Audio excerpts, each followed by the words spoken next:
bisa bercinta dengan kamu, kendati kata-katamu selalu menusuk jantung, melukaiku. Mungkin ku mau memaafkanmu kembali demi cinta yang ada di hatiku, meloloskanmu dari kata bisa. Selamat datang I Gusti Agung Ngurah Harte, tokoh Bali, budayawan, guru perguruan Sandi Murti Indonesia, yang sudah dikenal sampai ke Eropa, yang panggilnya sampai ke Eropa, sampai ke Bulgaria, Belanda, Rusia, Amerika. Jadi kami senang sekali kedatangan Turah Meriki. Jadi kita pengen berbincang sedikit, ngopas sedikit tentang Bali, agama Bali dan seputarnya tentang itu, budaya. Mungkin ada hal yang bisa Turah ceritakan dengan di apa yang terjadi sekarang di Bali menyangkut dengan budaya kita kinian yang ada di Bali. Mungkin gitu Turah. Bali ini sebenarnya benteng terakhir dari kerajaan Majapahit pada zaman dulu. Sehingga di Bali tradisi dan budaya di Majapahit itu pindahnya ke Bali. Betul. Termasuk keyakinannya. Yang dulu Siwa Buddha dalam konsep Majapahit, setelah di Bali berkolaborasi dengan keyakinan Bali menjadi agama Bali. Agama Bali. Ya, sekarang lebih ngetrennya tuh Hindu Bali atau Hindu Dharma. Bali ini sebenarnya pulau yang merdeka.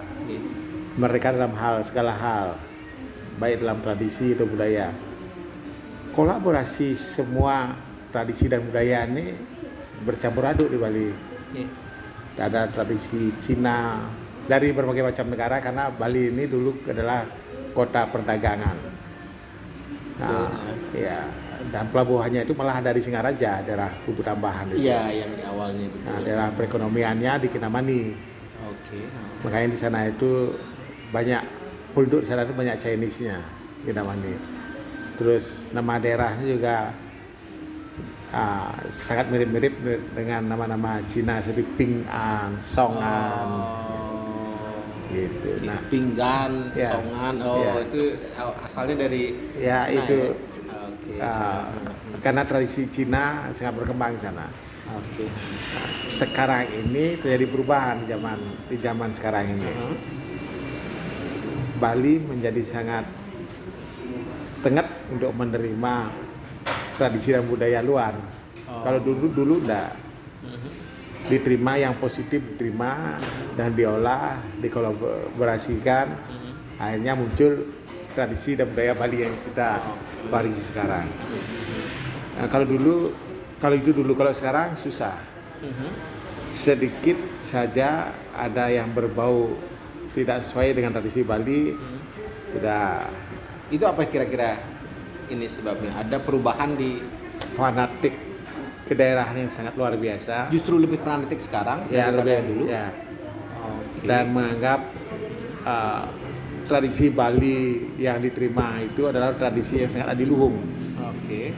Sebenarnya tradisi dan budaya itu harus tradisi budaya yang merdeka, yang bisa menerima tradisi dan budaya dari manapun, yang positif tetap kita jadikan bagian dari apa yang kita miliki.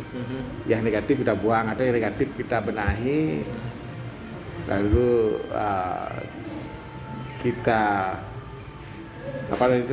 kita kolaborasikan dengan apa yang sudah kita miliki sehingga terbentuk tradisi dan budaya yang seperti kita warisi sekarang.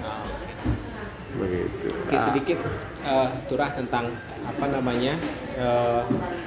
pergeseran budaya yang kita yang Turah tadi sudah sebutkan, kita lebih tengah gitu.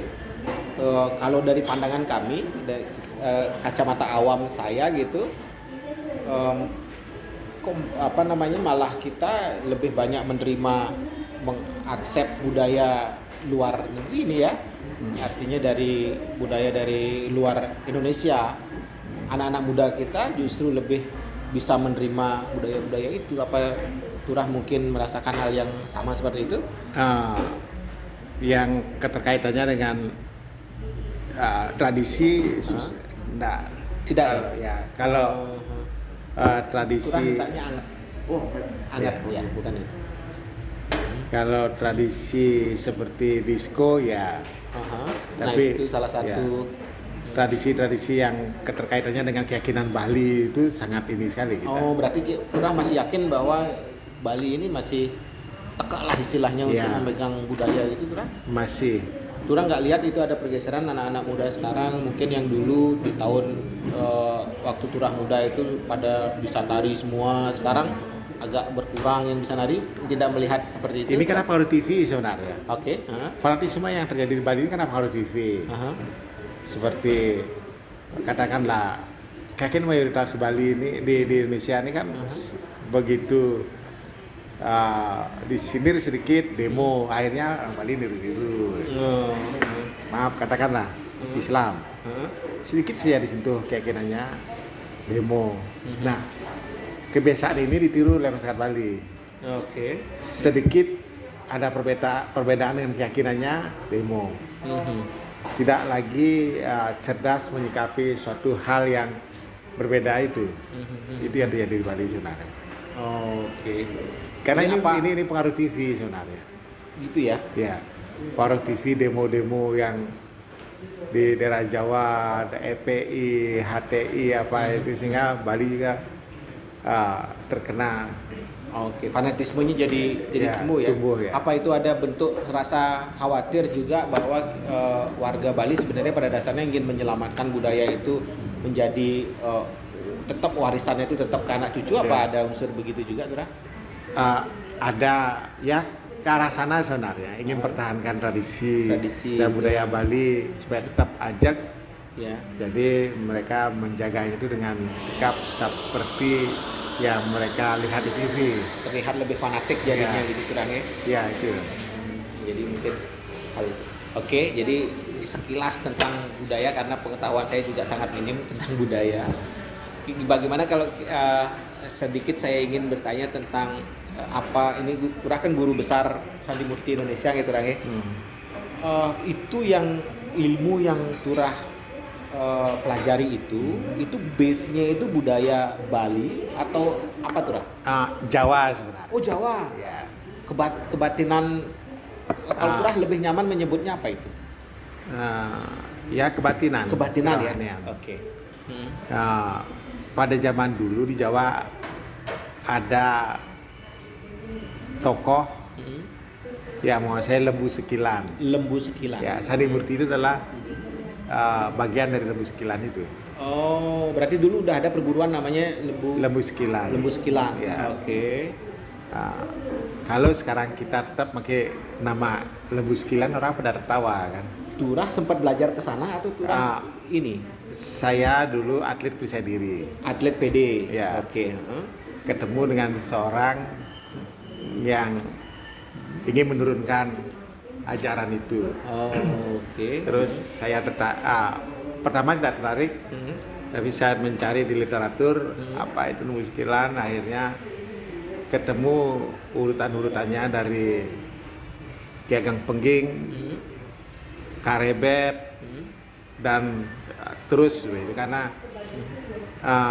ketika zaman Karebet itu ini berbau tradisi Hindu, neneknya ini menasehati cucunya agar jangan lagi kamu pergi ke hutan untuk bertapa dan sebagainya karena itu secara Islam musyrik. Dari sini akhirnya menghilang Lembu Sekilan itu, tapi masih juga mungkin pengikutnya barangkali yang meneruskan, akhirnya sampai di saya. Jadi Sandi Murti itu murni dari lembu sekilan itu Lembu atau sekilan. turah ada Lembu sekilan, modifikasi? lembu sekilan saat di Jawa, terus datang ke Bali, saya melihat ada kerohanian yang mirip seperti lembu sekilan di Bali. Oke.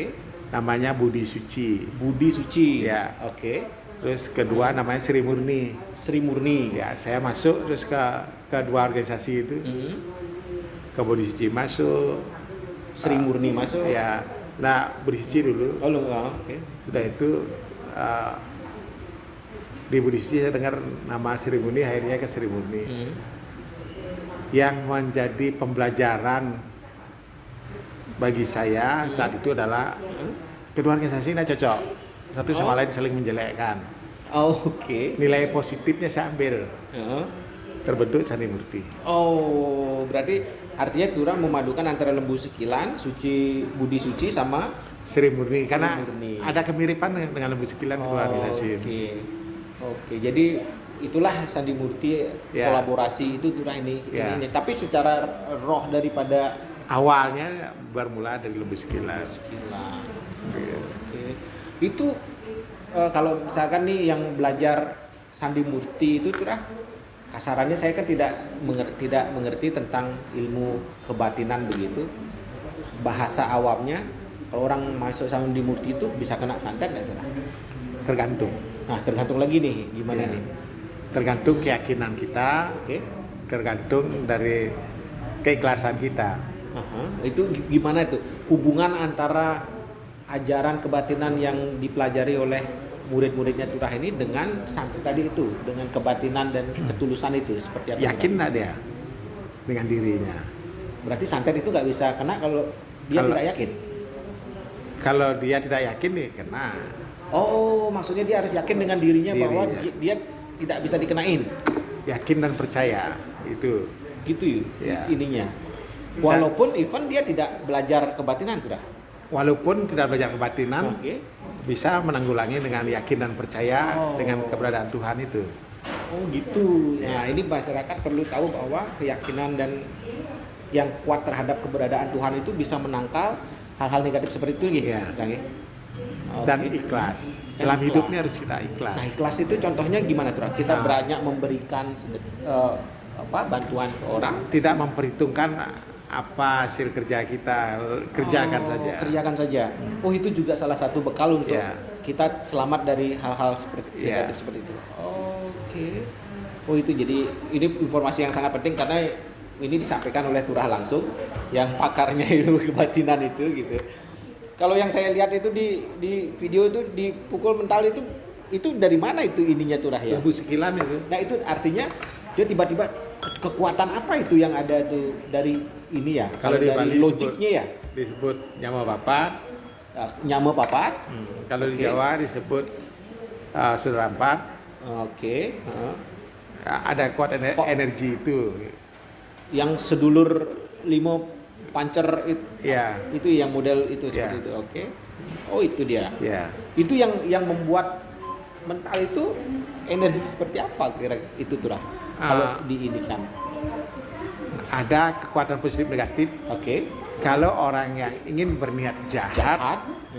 baru Kalau orang berniat jahat ini itu baru dia tiba-tiba mental. Yang mementalkan itu energi apa? ah, ada vibrasi yang muncul dari saudara empat kita. Oh, jadi ada energi vibrasi yang Ya. dari saudara empat itu yang udah hidup ini. Ya, Itu yang membuat ini. ya itu yang menanggulangi. Otomatis dia gitu. Ya, ada tekniknya. Oh, ada tekniknya yang harus belajar di itu ya. Ya.